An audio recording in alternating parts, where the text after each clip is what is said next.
Ladies and gentlemen, General Thomas Francis Meagher, Governor of the Territory of Montana. And a great good day to you. It's a fine day in the Territory. It's good to see you. It's great to be here.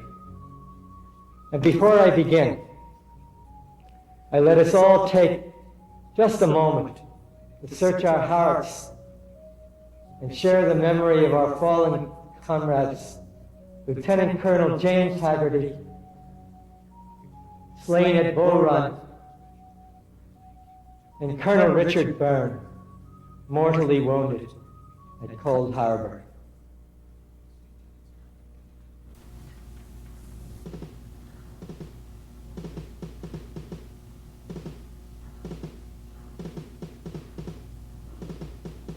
Most of you here in Montana Territory are not familiar with my life before I arrived here in 1865, soon after the Union forces defeated the South.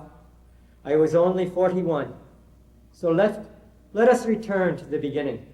I was born in Waterford, Ireland in 1823. Now, Waterford is a port city on the Irish Sea, and my father was a publican, the proprietor of a hotel and a tavern on the wharf. And the building still stands today. My grandfather was a prosperous trader whose ships plied the Atlantic between Ireland and Newfoundland. He chose seafaring because as a Catholic family in a nation under the yoke of the English Protestants, it was much easier for ambitious men to earn their fortunes abroad than at home.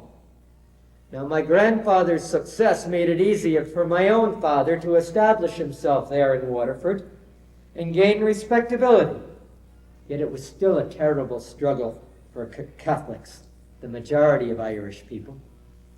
Oh, after the English Parliament passed the Emancipation Act, some few wealthy Catholics won sufficient equality to be commissioned as officers in the English army, intended to despoil some hapless people of their lands or their treasures, or equality won with an appointment as a judge, only to use that position to sentence his countrymen to death or transportation to a penal colony for essaying to regain the plundered liberties of Ireland.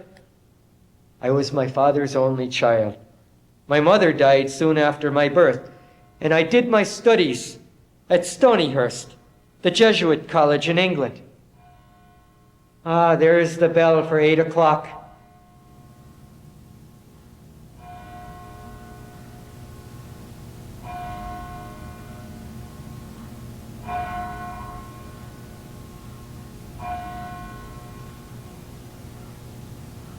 I always have to stand and listen for the chimes. It's just a little thing with me. I did my studies at Stonyhurst, a Jesuit college in England. Oh, my professors hated my Irish brogue. Now, you may not know that what you call an Irish brogue is actually the accent of a people speaking a foreign tongue. Gaelic is the native language of Irish people, a tongue the English have tried to destroy. In any case, the Jesuits did succeed somewhat in grafting an Anglo accent onto my own brogue, so that when I eventually returned home, people thought I was something of a fop affecting English airs. They thought this at least until they heard me speak out my ideas. Of course, since those days, the burr of my tongue has been polished by Australia and New York and Boston, New Orleans, Honduras. One young woman came up to me in Boston not too long ago and said, "General Meagher, you know, you sound as if you have a little bit of every county in Ireland's tongue in you." Anyway, I was first clarinetist of the college orchestra, and I broke up the festivities when I refused to play in a celebration of the battle at Waterloo. Oh, the Jesuits were glad when I finished my studies at the age of 19, and were astonished when I beat out all the Englishmen and won the silver medal for composition. I returned home in 1843, just as the tide for Irish independence was again flowing strongly. England had imposed an act of union in 1800, 2 years after the Irish Revolution of '98 had failed. And we were bitter. Yes, bitter about sending representatives to the very parliament, keeping our nation in harness by means of force and murderous trade laws, robbing the heft of an entire land. Oh, yes, here's the way it was. In England, apart from the potato crop, there were corn and cattle raised annually on the soil sufficient for a population of some 16 million. Why, the population of Ireland at the time was under 8.5 million. Well, we demanded the closure of Irish ports to corn export until the people of our own country had sufficient to survive. Our just demand was ignored. Instead, the English passed oppressive famine laws, which forced farmers to surrender ownership of their lands to the crown and themselves become paupers. Oh, hundreds of petty government offices were created where famine functionaries waxed fat while the people perished. The corn and cattle of Ireland were annually drafted away to cheaply feed the people of England. And while the sustenance of 12 million were borne out of the Irish harbors, ships laden with food from abroad to succor the starving Irish producers of a surplus, these ships sailed into our harbors in charity, only to have their precious cargoes rot because the English would not allow us to unload them. And even the Queen's representatives in Dublin pointed out that even prohibiting the export of oats would keep Ireland in sufficient food to provide for all. Oh, no. Instead, the English sent over a political chef, Mr. Sawyer his name was, to show the starving Irish how to live on a soup containing 3 ounces of solid food to 1 quart of water. And Mr. Sawyer boiled his soup on a public platform erected above the pit at Arbor Hill in Dublin, wherein the bodies of the Irish insurgents of 1798 were so rudely buried by their executioners. And this chef distributed his elixir of Irish life while an English military band discoursed music, and the Union Jack waved triumphant above the scene. Oh, and the English newspapers carried leading articles for transmission abroad on the general topic of English benevolence and Irish ingratitude, with particular reference to the strenuous efforts England was making to preserve the Irish from the evils of a famine for which Irish improvidence and Celtic laziness were responsible. And meanwhile, the only thriving industry was coffin building, in which the demand far exceeded the supply. And in 1847, the English Parliament passed the Coercion Act, under which it became a felony for an Irishman to be outside his own home between dusk and morning. I joined up with what was called the Young Ireland movement, and eventually, it is true, we were inciting our countrymen to overthrow the English by force. Revolutions were on fire everywhere in Europe, Italy, Poland, France. I wrote for The Nation, the voice of our movement, and we stepped into the political breach when we saw the older patriots, O'Connell, the liberator, a great man, willing to accept not independence, but more patronage and some remedial political measures. Now, O'Brien, the stalwart Protestant, was representing the Irish in the English Parliament at that time. But when he became too rebellious in the Commons, why, they simply imprisoned him for 26 days and nights in the basement of the Parliament building.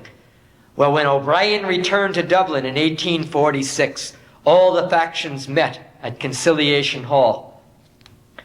the O'Connellites were putting forth a resolution barring the use of force under any circumstance. I did not believe that a call to arms made sense, but I made it clear that I would never be barred from their use. So it was after that debate that I came to be called Mar of the Sword, for the crowd hushed when I cried out, "Abhor the sword! Stigmatize the sword!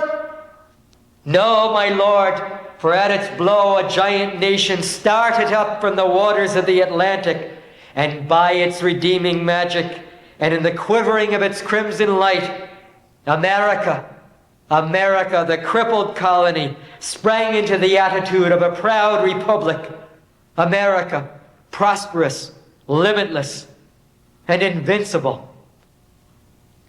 Meanwhile, the horrors of the famine were descending. Oh, there were so many corpses that the blackened bodies of young mothers, dead infants at a withered breast, would lie in the streets for days. Millions of acres of our most productive forests had been destroyed by the English as they craved the timber for their own buildings. 5 million acres of wasteland resulted. Grants to the linen industry and the deep-sea fisheries withdrawn. Manufacturing industries collapsed.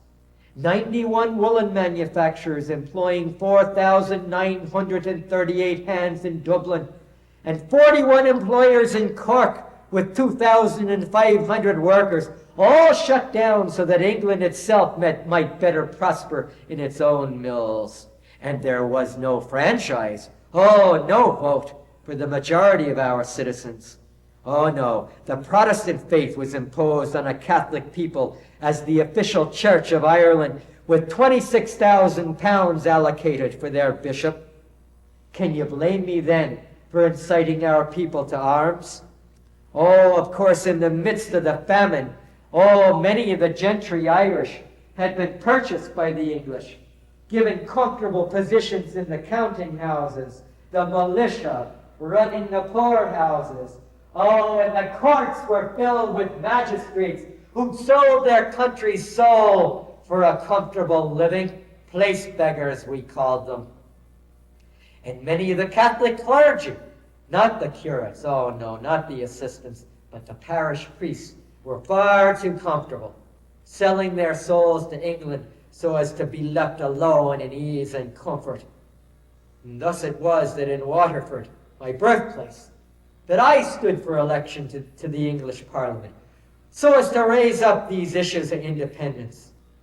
And speaking to a rally of citizens on the pier one day in Waterford, I shouted out this challenge: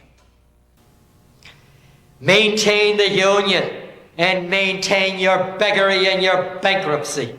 Yes, maintain the Union and maintain your famine. Tolerate the usurpation which the English Parliament has achieved, and you tolerate the policies through which the English have alternately managed, ruled, and robbed this country. By force or fraud, by steel or gold, by threat or smile, oh yes, that English smile, by liberal appointments and speedy executions, by dinners in the park or massacres, by the craft of the thief or the genius of the tyrant. They have held this island since October of 1172, seducing those whom they could not terrify, slaying those whom they could not allure or intimidate. Down with the bigot, he who would sacrifice the nation to the supremacy of his own sect. Down with the bigot, he who would persecute the courage which has truth for its inspiration and humanity for its cause. And down, down, down with the place beggar, he who would traffic on a noble cause and beg a bribe in the name of liberty. He who would spurn the people upon whose shoulders he had mounted to that eminence from which he now beckons to the royal minister and says, "Look here, a slave for hire, a slave of consequence, a valuable slave, for the people have confided in me." I lost the election, but the next month, March of 48, I was up in Dublin, and the Crown considered my speech seditious when I addressed my fellow citizens in these words: "I speak despite that squeamish morality which would check the lofty passion which desires to manifest itself in arms. Let no man dictate to you. Trust to your own intelligence. And as to the upper classes, respectable circles of society, genteel nobodies, nervous aristocrats, friends of order and starvation, friends of pestilence and peace, of speedy hangings and green croppings, these conspirators against the life and dignity of this island, they must no longer be courted. A deputation should proceed to London and demand an interview with the Queen. And should it be refused, let the Irish pack up their court dresses as Benjamin Franklin did when repulsed from the court of George III. And when next we demand admission to the throne room, it shall be through the accredited ambassador of the Irish Republic. And if the claim be rejected, then loyalty to the Crown will be a crime, and obedience to her executives will be treason to Ireland. It will then be our duty to fight, and desperately to fight. That, my friends, is what the English call the language of sedition, and what we Irish call the language of freedom. I wrote down my memories of our journey through the countryside that fatal rushing summer of 48. We had decided against Dublin as a place for the insurrection, since the English had a garrison of 10,000 soldiers there. We believed victory could emerge from the countryside, but our great dilemma was the need for provisions from a people already gnawing at the bowels of hunger. Now, Young Ireland held a council of war in Ballingarry on the 28th of July, but O'Brien refused to allow his followers, amongst the local farmers, to have their fields commandeered and later offered farms rent-free in the event of the victory of the insurgents. Now, on the council sat myself, McManus, O'Donoghue, Dillon, O'Mahony, Doheny, Stevens, James Cantwell, Devin Riley, Kavanagh, Wright, Cunningham, and Lane. 13 of us. Afterward, Doheny, Lane, Stevens, and myself departed.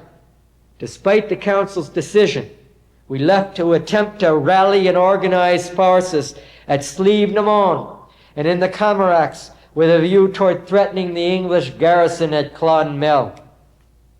Oh, excellent thing it is that I could not know I would be in Clonmel soon enough on trial for my life. Enniscorthy, Kilkenny, Carrick-on Suir, Ballingarry, Rathgannon, on we went to people burning with the need to be free of a terrible government. People eager to throw off the yoke of a foreign power, but who had no weapons except pikes and pitchforks and a few rusty muskets. But the real truth, confirming O'Brien's wise counsel, the real truth we observed is this: cold and nakedness, hunger and disease to the last extremity had done their work, had not only withered up the flesh and pierced the marrow in the bone, had not merely preyed upon the physical resources of the people, leaving them beside their poor turf fire with sunken eye and gate, the flickering shadow of what they had been. Oh, but worse, 1,000 times worse than death by the bayonet or the gibbet. Hunger had eaten its way into the soul itself, killing there the most powerful and vital of all instincts, that instinct which even in the lowest of all God's creatures teaches it to turn upon the foot by which its humble life is imperiled. Hunger, I thought, would break through walls of granite. We arrived in Limerick, where my countrymen asked me to explain the difference between government and justice. I told them this: it is not in the language of the lawyer, oh no, or not the language of the police magistrate, not in that language, that the wrongs and aspirations of an oppressed nation should be stated. For ours is a language quite at variance with the grammar and the syntax of a government. Oh, our language is generous, bold, and passionate, tainted with no falsehood, polished with no flattery. Our language requires no teaching, for it is the inherent and imperishable language of humanity. Kings, soldiers, judges, hangmen have denounced our language, and in pools of blood have sought to cool and quench this fiery tongue. Yes, they have built the prison, launched the convict ship, planted the gallows tree, to warn this language to be still. The sword, the scepter, the black mask, the guillotine, all have failed to still our language. For sedition wears the crown in Europe on this day, and therefore it is that I do not blush for the crime with which I have been charged.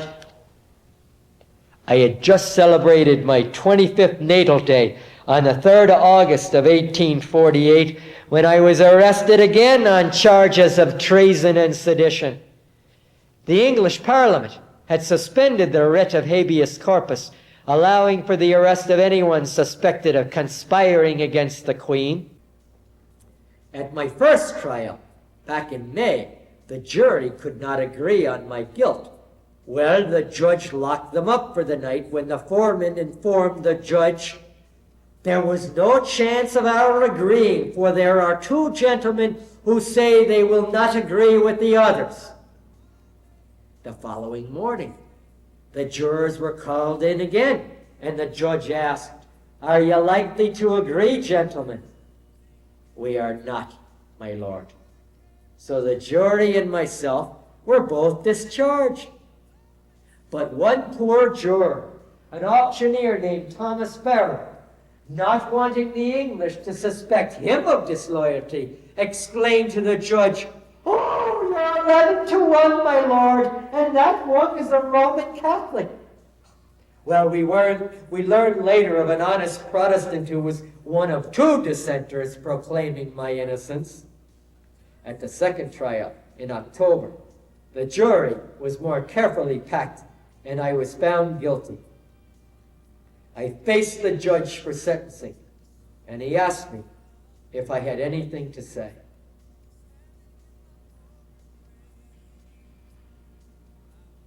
I replied in this manner: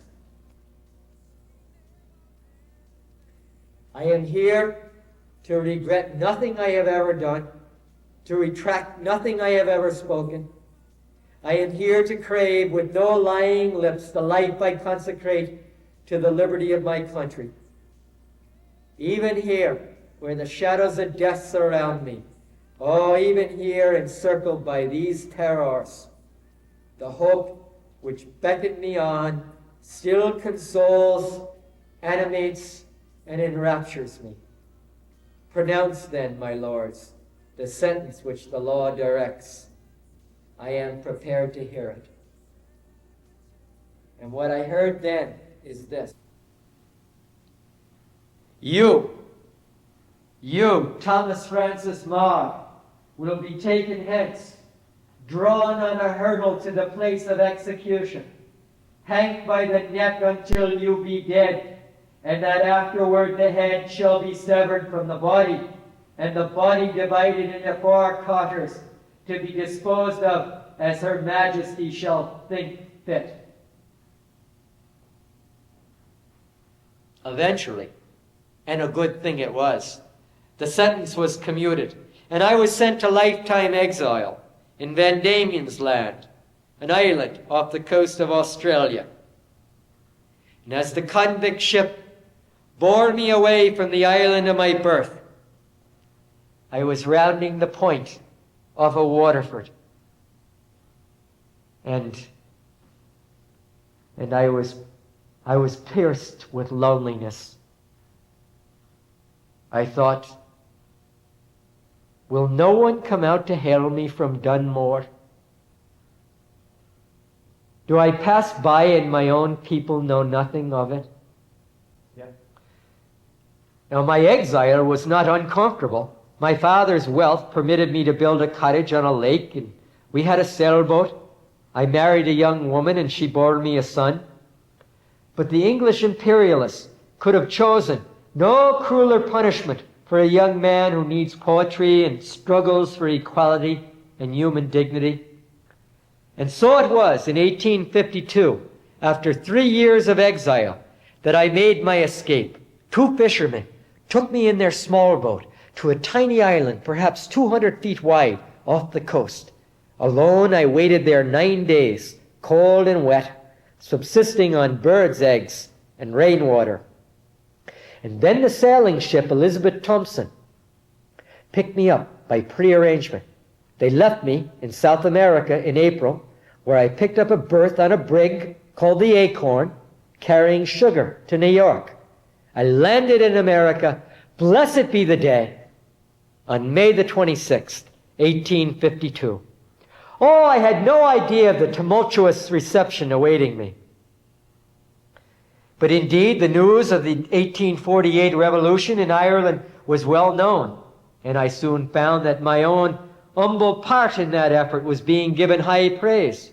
I found to my astonishment that there were even Thomas More clubs and political associations.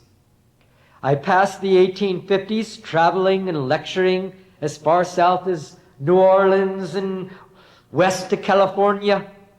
I published a newspaper in New York, became a lawyer, traveled to Nicaragua and Honduras, hoping to negotiate contracts for the construction of a cross-isthmus railway. Meanwhile, my young wife came to the States with news of our firstborn son's death. And then, expectant with another child, we agreed that she would accompany my father, who was visiting from Ireland, back to Waterford, due to the uncertainty of my situation here. Sadly, Catherine died in childbirth, bearing the son who bore my own name, a son I would never see. Well, a few years after Catherine's death, I found myself in love with Elizabeth Townsend, who later stood by my side here in Montana Territory. And this cultured young woman came from a well-off New York family. Oh, they'd made their fortune manufacturing steel, and her father was quite opposed to the match. They were of the Protestant faith, and I had no ready prospects. I don't doubt but that he wondered if I wasn't trying to secure my own place through this marriage. Still, ours was an affair of the heart, a fire of the heart, which could not be extinguished. And we were married by the Catholic Archbishop of New York in November of 1855. By 1860, I'd been an American citizen for 3 years. Oh, I was a Democrat and sympathetic toward the South, but when the call came to lead the Irish Brigade for the Union, I told the volunteers our obligations. The Republic that gave us an asylum and an honorable career is threatened with disruption. It is the duty of every liberty-loving citizen to prevent such a calamity at all hazards.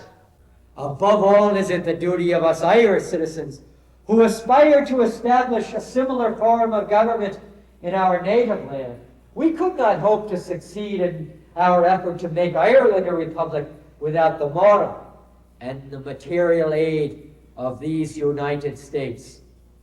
A rally held to attract Irish volunteers to our brigade was held in Manhattan, and the young men heard me say this: "Never was there a cause more sacred, nor one more just, nor one more urgent.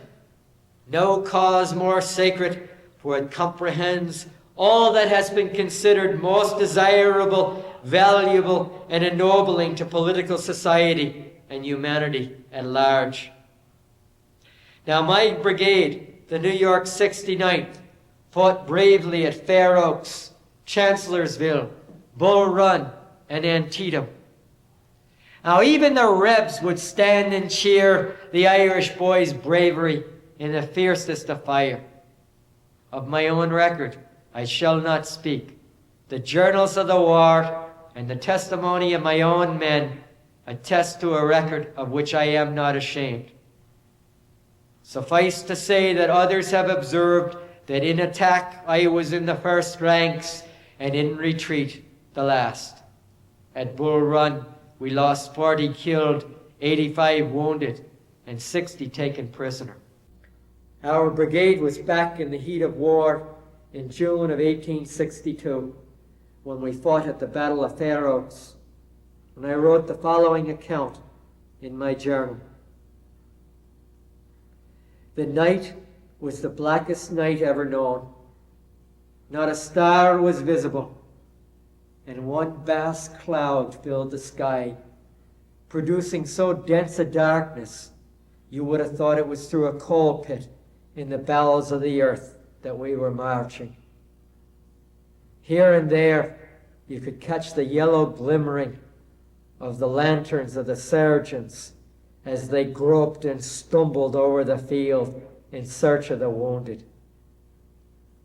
The saddest moans were heard on every side, a dull, heavy, woeful murmur deep in the tramp of the regiments passing on through the darkness over the slain and the dying. And had the sky been clear, the scene might have been dismaying. As it was, the horrors of the battlefield were buried in the depths of that impenetrable night, and the wearied men of the brigade lay down to rest upon the drenched and torn ground, hardly conscious of the ghastly companions who slept among them, bathed in blood. But the dawn revealed it all. Oh, here was a Georgian, a tall, stout-limbed, broad-shouldered fella, lying on his face, his head half buried in mud, long brown, thick hair soaked and matted with the rain and the mire, long white fingers grasping a broken musket, canteen and drab felt hat flung a few feet away from him, his haversack, 2 or 3 biscuits breaking through it, tossed over his back, and a coarse hempen shirt, all clotted and starched with blood, sticking out from under his empty cartridge box and his gray jacket. And not far from him was a dead horse, his distended eyeballs glaring up in the pale light, and a thick crust of blood and foam edging the open mouth that had grown stiff in the last writhings of the poor brute's agony. And near to us lay one of our own artillerymen, his bald, handsome face black with sweat and the smoke of battle, a right leg torn off by a shell above the knee, black hair, flattened back and streaming from his forehead as though he'd been shipwrecked and washed ashore, his brass-hilted short sword bent under him. And as he lay there upturned, cold and rigid, as though he were made of stone, he seemed to be gazing with a wild, fixed look up at the clouds floating through the watery sky. We went on to fight at Antietam, where 10 of the officers, 103 of the volunteers were killed, 422 wounded, and 5 missing. Now, I do not wish to spoil this beautiful day by the inexorable sadness of reciting the horrors and toll of that terrible war. After Lincoln's assassination and the surrender at Appomattox, my life and Elizabeth's took an entirely new direction when I was appointed Secretary of the new Montana Territory. I left Kansas for Montana Territory in August 1865 and arrived after a 17-day coach ride. Oh, the fare was $600, through Denver, on to Salt Lake, and thence to Bannock. Well, the following spring, I had the good fortune to celebrate my first St. Patrick's Day in Montana Territory over in Virginia City. Now, there were many young Irish lads in the People's Theater that day. Oh, others too. And all had come to this new place seeking their fortunes, seeking a respite from the war. And I marked that joyous and festive occasion with these words. Every foreign Irishman goes home on St. Patrick's Day.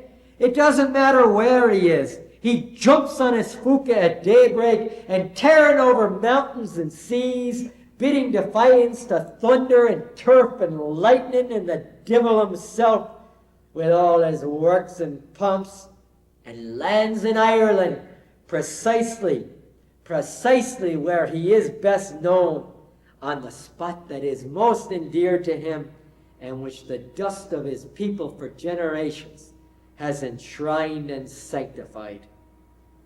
Why, every one of you are at home with me today. There's not one of us in Montana.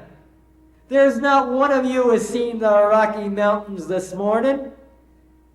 You have seen the Galtees, or the gray mountains of dark Donegal, or old Knock-Me-Down, on the top of which up in the mist and drizzle that sporting old book of a major lies buried with his dog and his gun.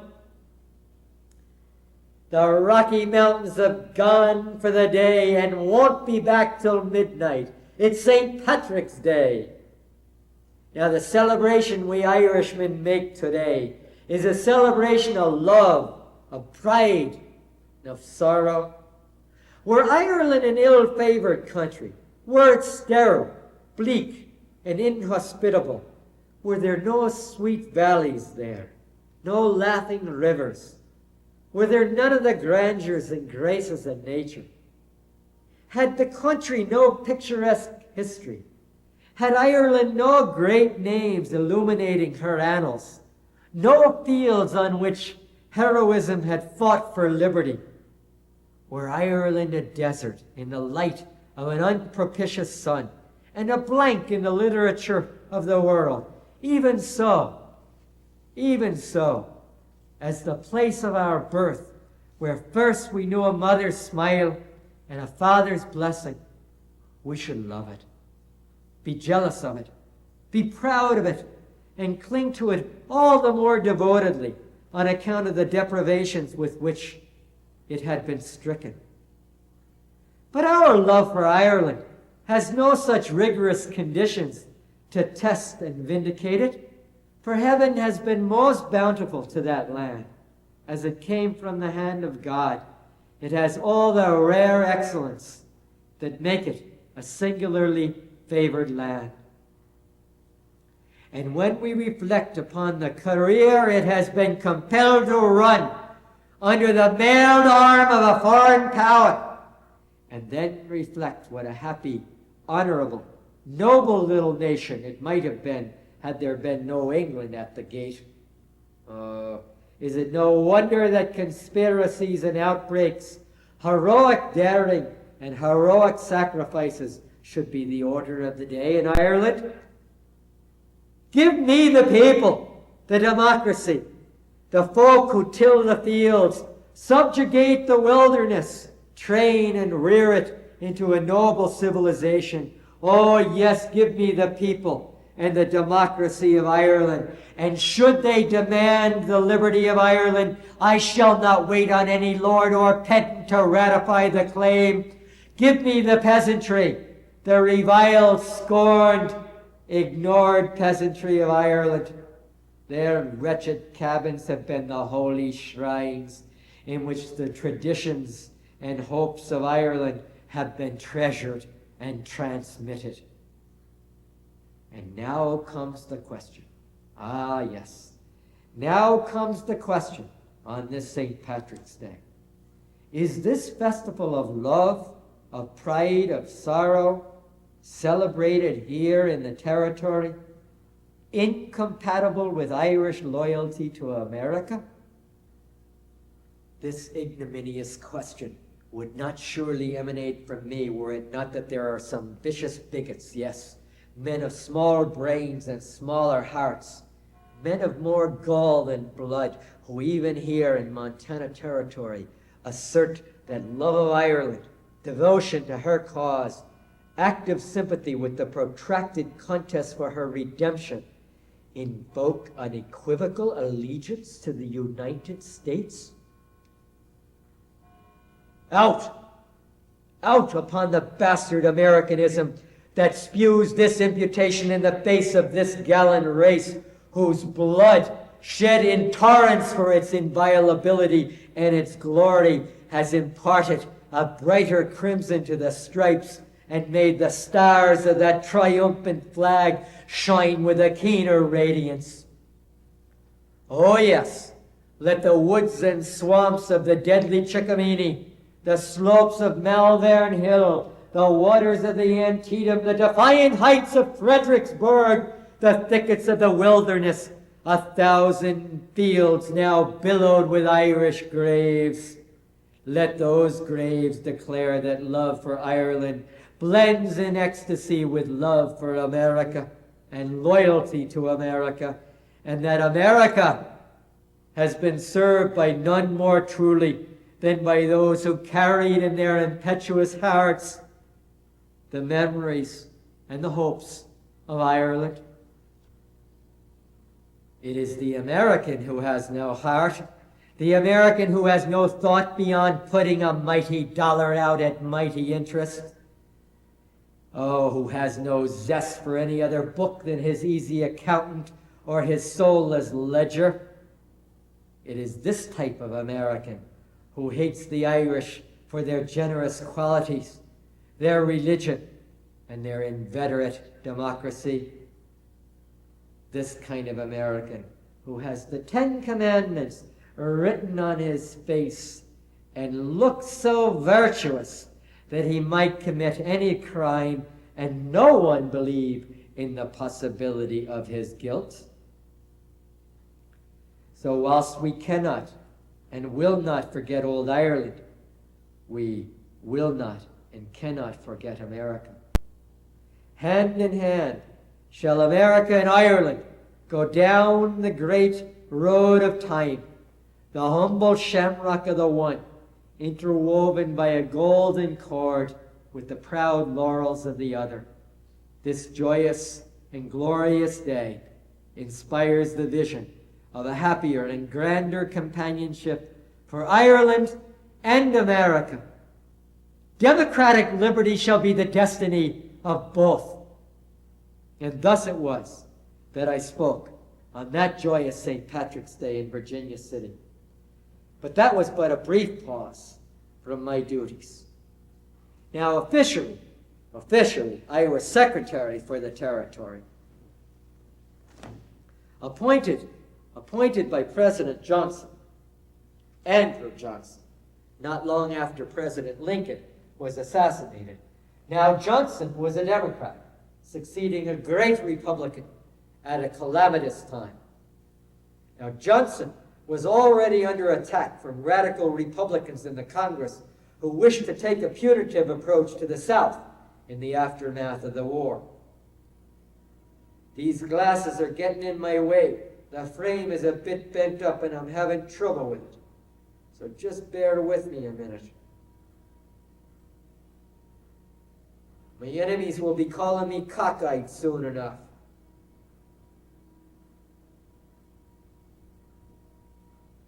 Oh, that's a little bit better. I confess, I guess I need some new glasses.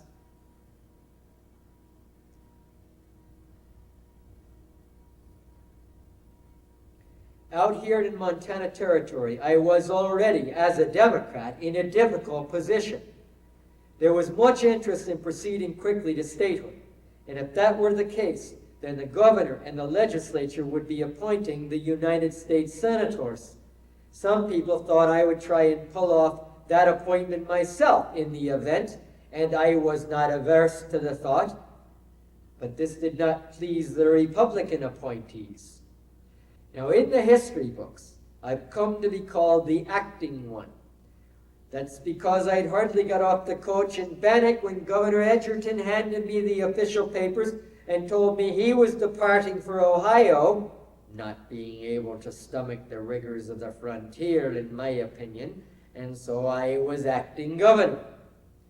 Communications and money from Washington were slow in coming. Troubles between the Indians and the settlers were brewing. I needed cavalry. 300 road agents were prowling. The political pot was boiling, and I was tossed right into it. I was in the hot seat in Ireland, and here I am, a stranger in a strange land, and once again in the midst of violent disputes about popular democracy. Oh, the Republicans here were very angry when they learned of my intention to call back the legislature.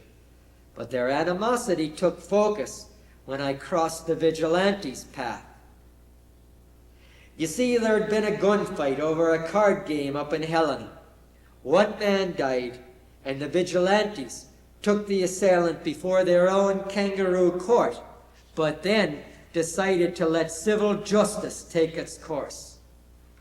Now, the gunman, chap by the name of James Daniels, was then sentenced to 3 years in prison.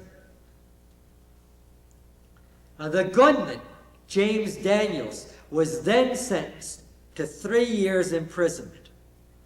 My mistake, in retrospect, was that after Daniels had been in prison for 3 weeks, I pardoned him, since he had wielded his weapon while under the influence of an unfortunate habit. Judge Lyman Munson accused me of being drunk when I issued the pardon. Now, Daniels, the pardon man, was foolish enough then to go around Helena threatening to punish those who had testified against him. He was hanged from a tree, the pardon still in his pocket, and on a note on his back which read, "If our acting governor does this again, we will hang him too." It was a rough and a tumble time.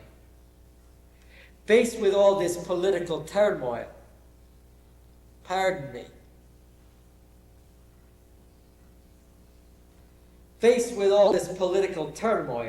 I took my case before a friendly convention of Democrats over in what is called Marr County.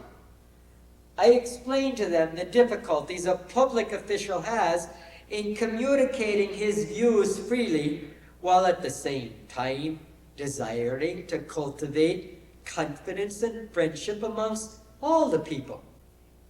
Oh, it was urged that under the legislature the taxation of the territory would be fearfully inflamed, monopolies of roads and ferries established. And opponents of the new legislature, in apprehension of its proving faithless to its trust or extravagant in the exercise of its power, believed the legislature should be suppressed, gagged, manacled, smitten with paralysis, and consigned to oblivion. But this would write madness and strife on the ballots of the people. As long as I have the power to call it into action, the political power of this people should have the amplest sway and scope that the laws authorize it to enjoy. And Democrat as I am, in the broadest sense of the word, then the less of federal officialism and the more of popular liberty and democratic power there prevail in the republic at large, then the healthier, the stronger, the nobler will the American nation be. I well know that I have incurred not merely the disfavor, but the malignant hostility of the more conspicuous and dictatorial of the Republican Party. I am glad of this and glory in it. The enmity of bigots has ever been the surest evidence of our own liberality and independence. What I had said and done during the war, the same am I prepared to repeat should another rebellion be set on foot and the Republic be declared in danger.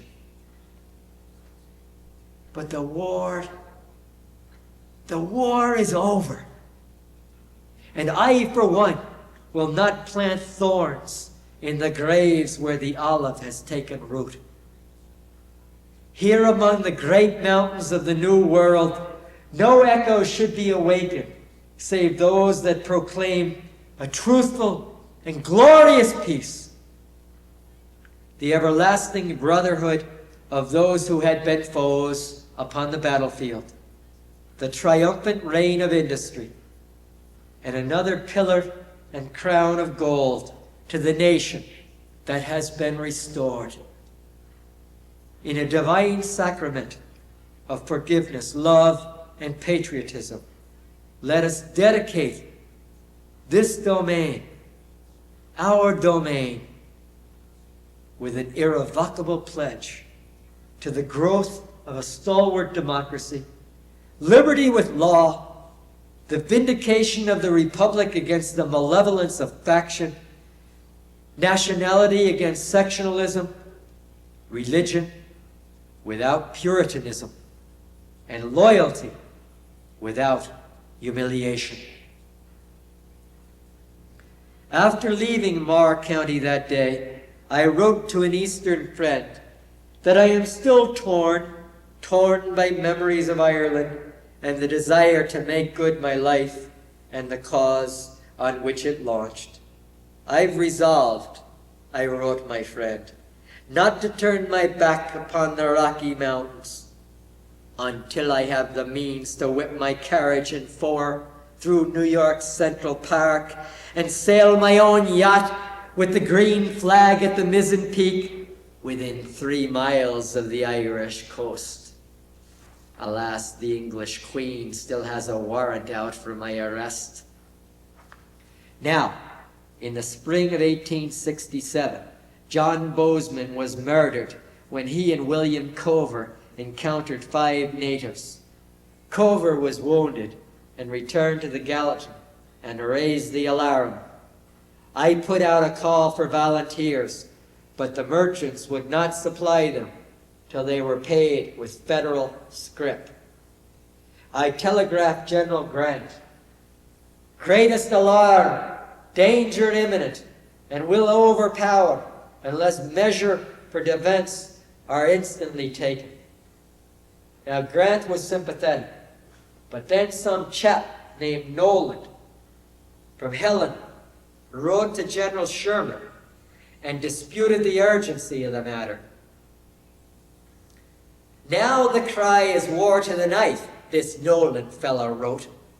"The most that possibly can be made out of all this cry about Indians is that 2 men foolishly start to travel through an Indian country without any protection and meet with the fate before mentioned." This is Nolan writing to Sherman.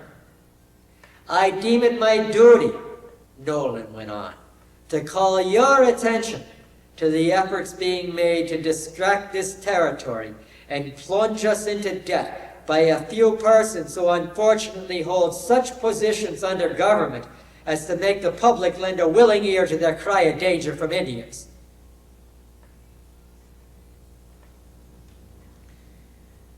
We know who Mr. Nolan was talking about. And one of the Indian agents even had the audacity to write in the annual report for the Commissioner of Indian Affairs that Mars Indian War in Montana is the biggest humbug of the age, got up to advance his political interests and enable a lot of bummers who surround and hang on to him to make a big raid on the United States Treasury.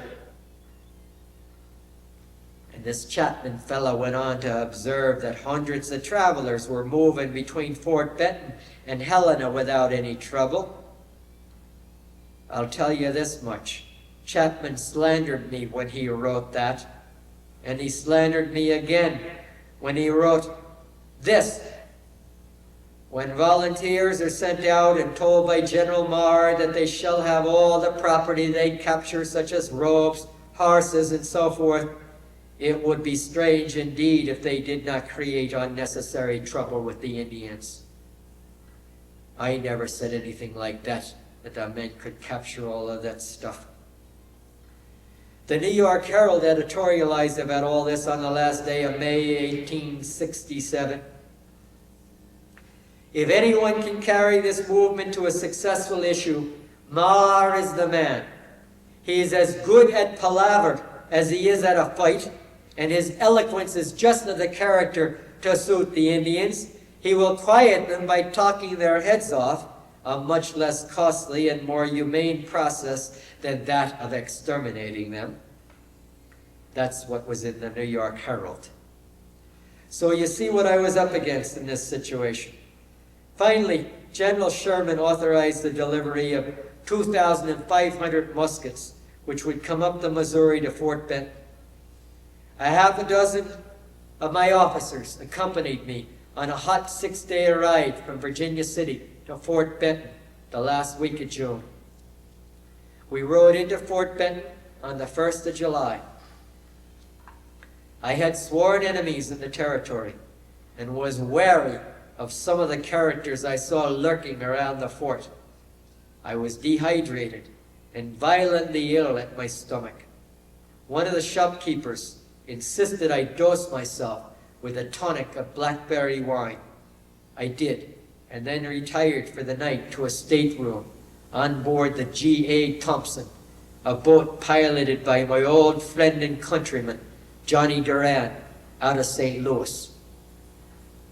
As I lay my fevered head on that shipboard berth, the words I spoke last January in Virginia City whirled through my head. Look out, young chief.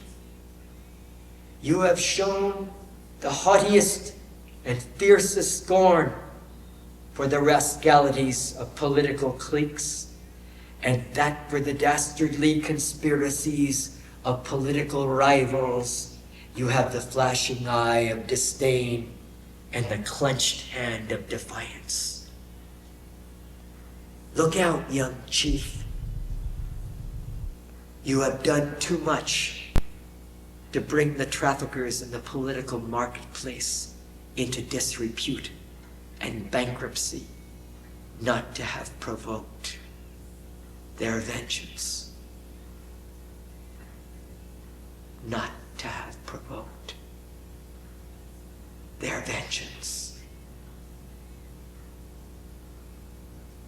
Look out, young